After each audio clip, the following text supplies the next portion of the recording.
I'm Abolfazl. Let's get right to it.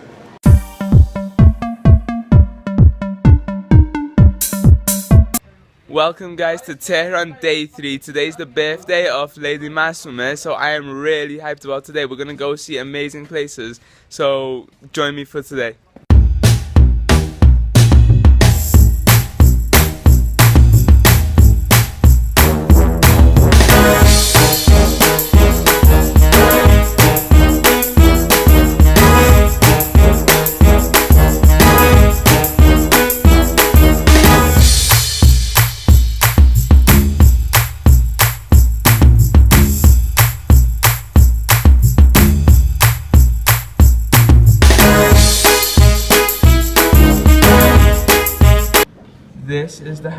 This was the house of Imam Khomeini after the revolution. These paintings have been put in recently, but other than that, this has been kept exactly as it is.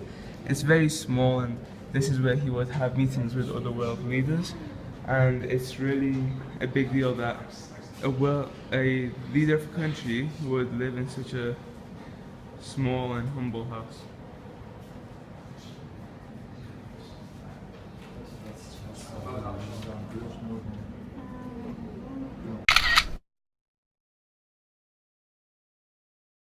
Right now I'm standing in the place where students would come, so that Imam Khomeini could do his talks, he could do speeches, he could teach, and up there, that is exactly where he would sit to do the talks.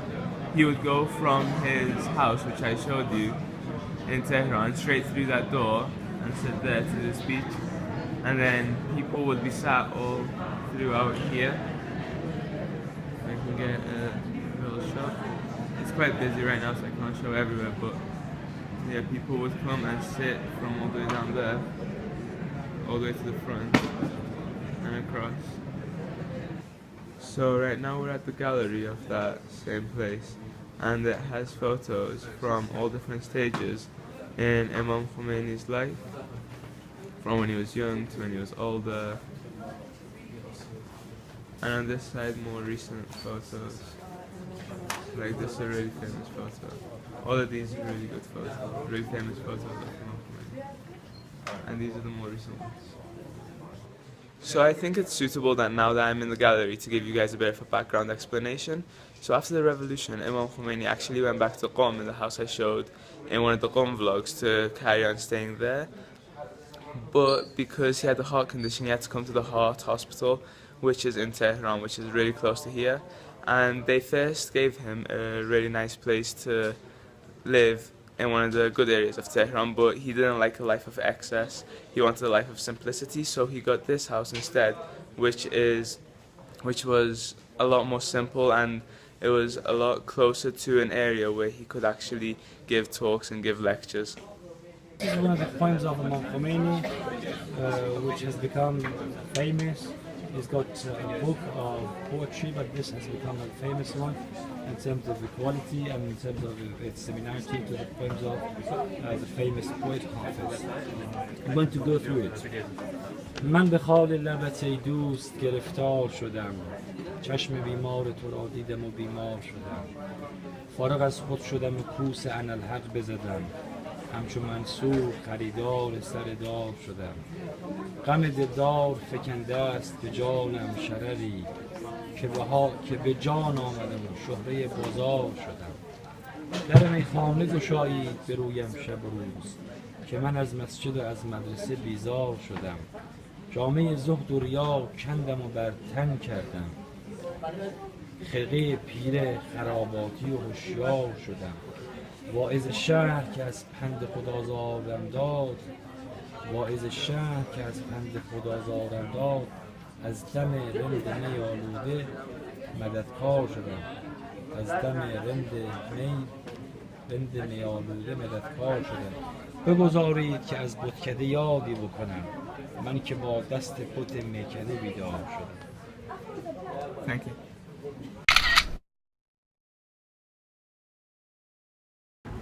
We've come to a palace in Tehran.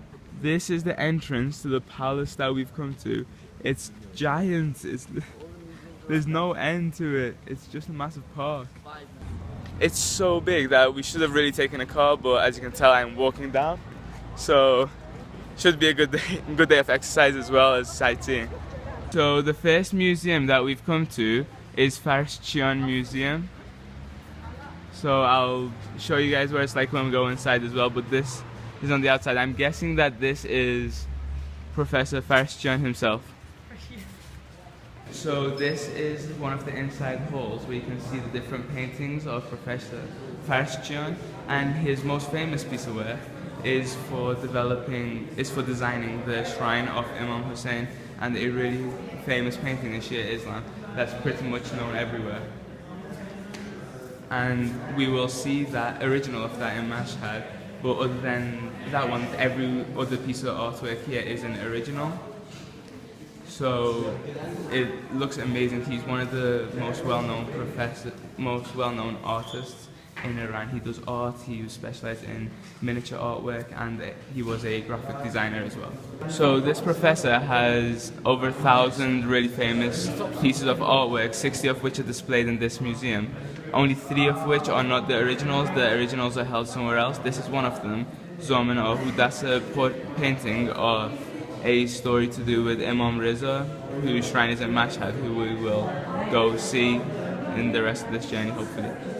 This is a picture about the tragedy of Ashura. This again is one of the 3 that's not an original, but the original is in Mashhad, so when we go there, we will hopefully be able to see that as well. These are a few of his original pieces of work. This one looks insanely good. 5th day of creation. 5th day of creation. As you can see over here. So this is the day this is depicting the day which God creates animals. Or birds. Just birds. Yeah, it's mostly birds in this picture. Oh, it's just birds in this picture. And then there's more of the paintings over here. They're all beautiful, amazing paintings. This palace was used by the King Reza Shah for him and his 4th wife to live in, and it's only a tiny room of the palace. It's a really small museum, but now it's displaying all of this really amazing and famous artwork. This is the shrine of Imam Hussein, which this professor in art also designed. We won't be able to see this because this is in Iraq, in the city of Karbala, but hopefully one day I'll also be able to go and see this as well.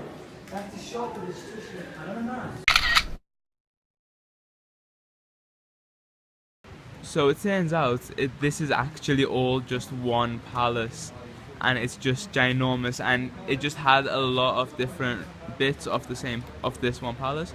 We're going to go to the main room soon, but this museum was just one of the living quarters for the palace, where initially the King Reza's 4th wife lived, and then with another king, his head chef lived in there, which is now at the museum. There's even a river that flows through this palace. It's just so amazing. Here's the bridge that we're gonna go over, and there's the river that flows through. Don't really know if you can see it. Most probably can. And now we've got to the Royal Kitchen Museum. So this is the museum of the kitchen, and that's a model chef over there. And it just shows how like fancy the king's meals would be, and how like big his kitchen is, and like all these treats that would be prepared for him. It's actually really cool. I didn't really know what to expect when I heard the museum of the kitchen museum. I didn't really know what to expect, but this is pretty awesome. It's like huge.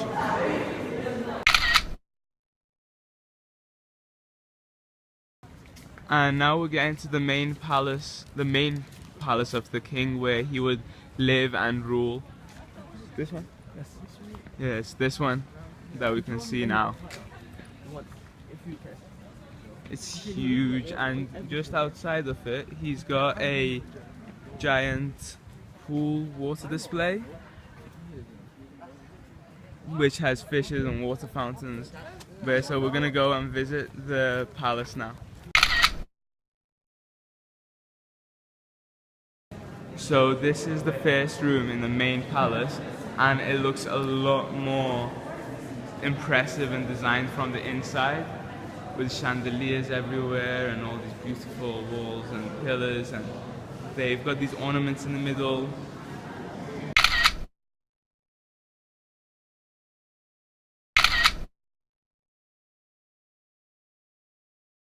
So this is another one of his rooms on an upper floor, and on the roof he's lined it with all these incredible paintings.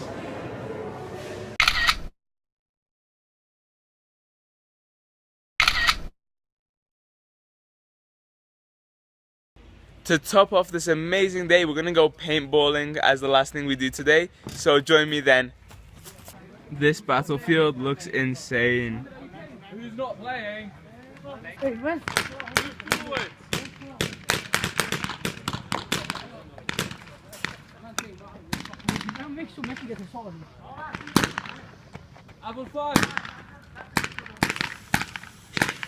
Abolfazl on your right.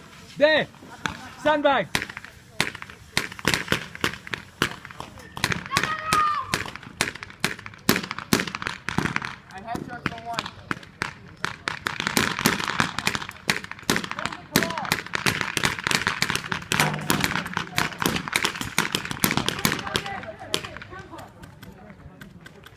Abolfazl, move your sandbags in front.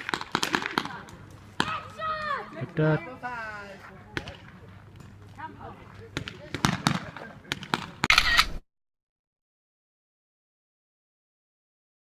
So the reason for that picture was that basically I got Karor, one of my amazing friends, 7 times in the side, and for me that's a huge achievement. So I was really proud of that. I really enjoyed today. I hope you guys did as well. Make sure to share and subscribe. I know you want to be me, but I'm signing out.